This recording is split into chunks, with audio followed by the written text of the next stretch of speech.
Good morning, beauties. It's Rebecca Thompson here, coming to you live on this morning and wanting to share with you why, if you engage with your mind, you are always going to lose, and this is the surefire road to burnout. We can understand things on an intellectual level, we can understand the spiritual path on an intellectual level, but unless we become embodied, unless we have a somatic experience of that shift, of that new idea, of that new way of being, then we are still always in conversation with the mind, and the mind is going to go into its little whirlpools and its spirals, and we are not going to lose that game. The soul is not going to win that game against the mind. The mind is there to keep us small, to keep us safe, to keep us, locked back in the comfort zone.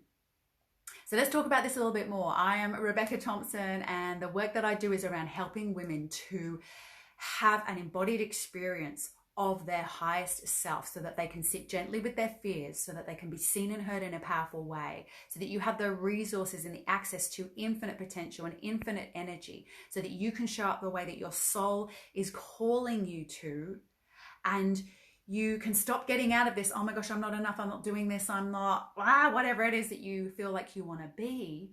Because in this moment, you know that you're exactly where you need to be. And because of that, you keep showing up in a bigger and better and braver way.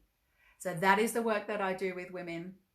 And I want to share with you today why it is so important to do this alignment work that is not aligning with your mind. Because you have a choice every day and every moment to choose to be in alignment, or to choose to alignment with your soul, or to align with your mind. Good morning, Jennifer, and anyone else who is watching. Say hi and let me know, how are you feeling? What are you choosing today? And unless we create space in our lives to actually choose to feel, to acknowledge how we're feeling, we don't know if we're showing up in resistance. We don't know how we feel. And when I first start working with women, some women who are just stepping onto this awakening path, it is very hard for them to tap into how they are really feeling. The mind is full of story, and it will tell you a story about what they're feeling and what they are thinking. But the actual feeling, allowing the actual feeling underneath that superficial thought or superficial emotion, that is very hard for many women and many people to drop into that true feeling. Good morning, Katerina. You're feeling pretty chill. Good. Awesome, because that is the first place we want to go to. We want to feel an aspect of peace, because when our body, our mind, our emotion, and our energy can feel peace, that is the foundation. That is the foundation for everything else. But it is not where we necessarily want to just stay in peace, because if we stay in peace, we're probably not going to stretch ourselves. If we get a little addicted to peace, we may not feel the juice or the motivation or the desire to create and shift change, because when we go into change, it can be a little scary. We're going to have to leap, we're going to have to jump, we're going to have to risk. And that needs a foundation of peace, but a foundation of peace built on faith, not peace built out of inaction or inertia or a outdated form of safety based on the status quo. So peace is a great place to start. So how else are we feeling? What is the desire? Katrina's like, I knew you'd say something like that. So funny. I'm not making peace wrong. Peace is amazing. But what is the desire? If the desire is for peace because you've been so strung out and your nervous system's like wrought and you've been overwhelmed, then peace is the perfect place to be in right now, and to lower any resistance to that. It's fantastic. But for some other people, peace is okay, but what they want right now is the desire and the motivation to get up and do that thing that they're feeling uncomfortable about not doing, right? And so then we need to use peace as a springboard into, now I want to bring in desire, now I want to bring in will, now I want to bring in motivation. And that is a choice. That is a choice. We can't sit and just wait for that to happen. We align into an embodied state of peace and stillness to start with. That is the foundation. That is the fertile soil. And then we bring in our tools and practices in order to ignite the desire of that which is going to bring around the soul inspired actions towards that desire, so that it turns not from a should or a have to, but an inspired joyful action was like, I get to do this, this, and this so that I can create this. Because we are all here for a unique, beautiful, amazing purpose, and all we need to do is to be in non-resistance to that, but not fall into getting caught up in the stories of the mind or what should be happening around that, and B, not fall into this pool of peace, right? Unless peace is the one thing that you have been searching for. Like I say, it is the foundation. And then it's using tools, using practices to bring in the joy, bring in the juice. And that has to be a lot to do with desire. Sometimes it's pain, right? But who's sick of like being motivated by pain? All right? Because there can be a lot of resistance around pain. I don't want to be in pain. You're already in the resistance. Or maybe pain has gone and now you're in peace, but now we need some juice. Katerina says, you're my inspiration. Thank you, darling. And the juice comes from the fire of desire. As they say, let your desires burn brighter than your fears. Let the desire burn brighter than the struggle. Let the desire, the yearning, not what you want so you think you want, but that soul desire. And that can only arise again through peace. So peace is an important doorway. It is the portal, but it is not just the end. All right? It is the beginning. It is the beginning. Peace is the beginning.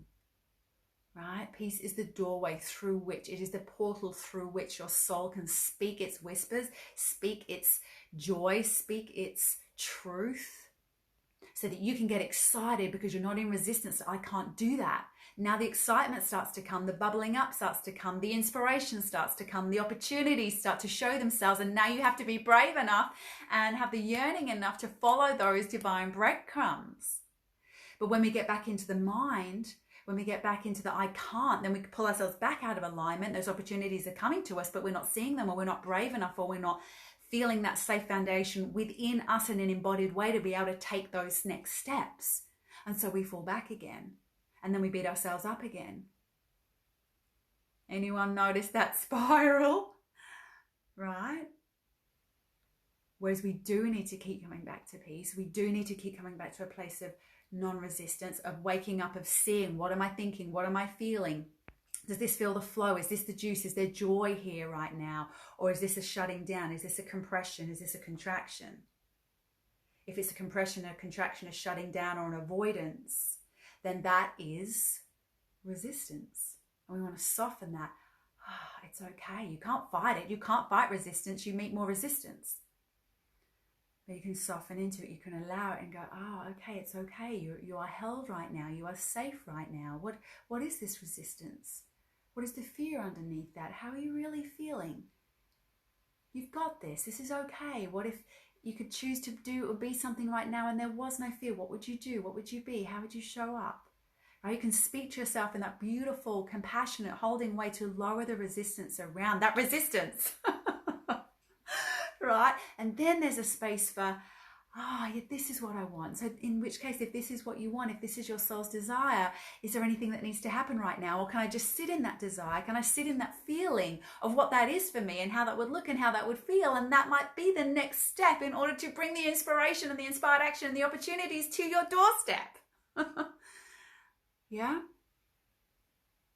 So it's a multitude of beauty, isn't it? There's just so many opportunities, but the thing that we need to keep coming back to is, how do we bring ourselves into alignment?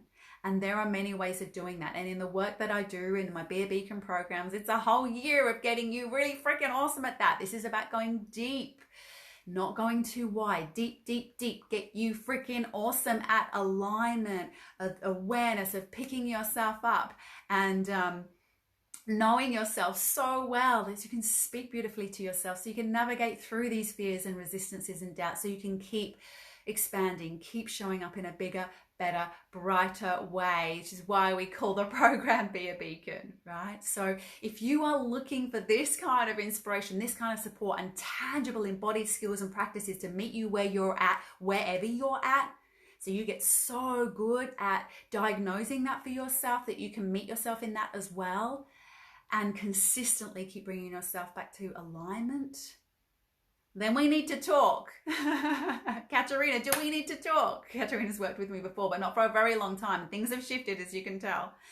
So we are enrolling. We enroll at our 3-day events, and we have one coming up in May. So we are going to be enrolling again for a small group of women. This is a high contact, high transformational experience, because we have this very contained, amazing tribe of beacons. So if that is something that you're wanting, like incredible community and this kind of accountability, incredible tangible tools, and someone that's going to take you deep, deep, deep and not wide and just throw stuff at you you don't know what to do with. If you want to be the master of your own alignment and you want to be super empowered in a way that is really feminine but also really balanced, then speak to me, send me a message, or pop something down here saying, yeah, I'm so interested, reach out, please, let's talk, because we've just got a couple of weeks now before we're going to be bringing some new peeps in, and we already have some new peeps starting on May, so you won't be by yourself.